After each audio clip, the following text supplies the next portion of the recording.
When you're standing in the middle of a living room that's already full of speakers, a TV, maybe a game console, and you start thinking about adding a high-end receiver, it's easy to feel a little paralyzed.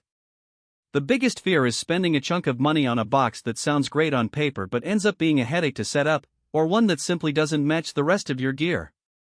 I'm going to walk through exactly what the Denon AVR A10H brings to the table, where it shines, where it falls short, and help you decide if it's the right fit for your setup.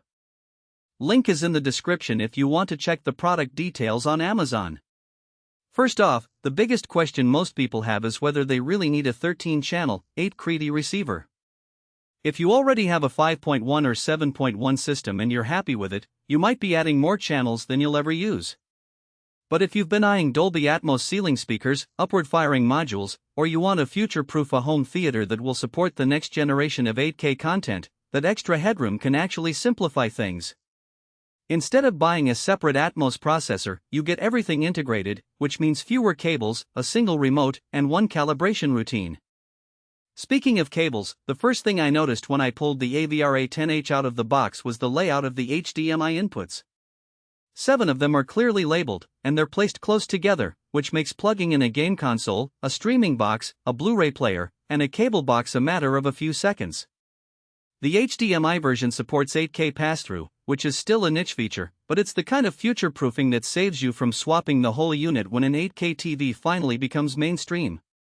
For someone who already owns an 8K display, the receiver will handle that bandwidth without any extra adapters. One of the biggest practical strengths is the wireless streaming setup. Denon's HEOS platform works the same way as many other multi-room solutions. You install the app, connect the receiver to your Wi-Fi, and you can push the same song to every room or select different tracks for each zone. In a real-world test, I synced a jazz playlist throughout the living room while the bedroom was playing a podcast, and the transition was seamless. The built-in Bluetooth also let me drop in a phone call without touching the TV remote, which is a small but appreciated convenience for people who like to keep the living room as a low-maintenance zone. Odyssey room correction is another feature that can make or break the experience. The AVR A10H comes with a calibrated microphone in the box, and the setup wizard walks you through the process in under 10 minutes.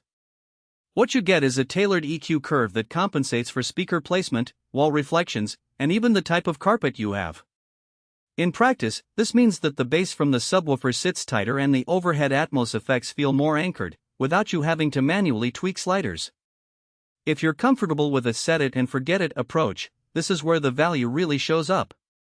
Now let's talk about the power side. Denon rates each channel at 150 watts, which sounds impressive, but the real test is how those watts translate into dynamics during a movie scene. When I cranked up an action sequence from a recent blockbuster, the dialogue stayed clear and the explosions hit with a noticeable punch, yet the overall volume never felt loud enough to distort the room's acoustics. That's a sign that the amplifier is delivering clean power rather than just blasting sound.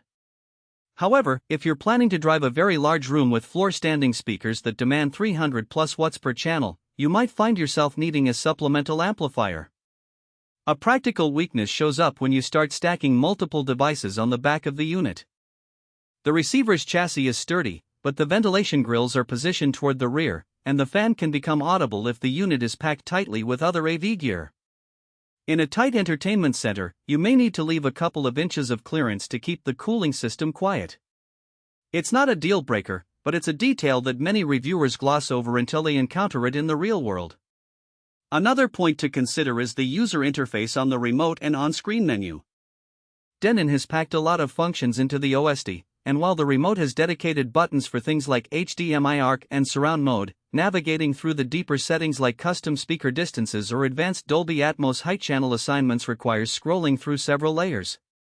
If you're used to a minimalist interface, there's a learning curve. That said, once you get past the initial setup, the day-to-day operation changing source, adjusting volume, toggling Wi-Fi streaming is smooth and responsive. Who should buy this receiver? If you already have or plan to build a full-dome Atmos system, want a single device that can handle both high-resolution video and sophisticated audio processing, and you appreciate the convenience of integrated multi-room streaming,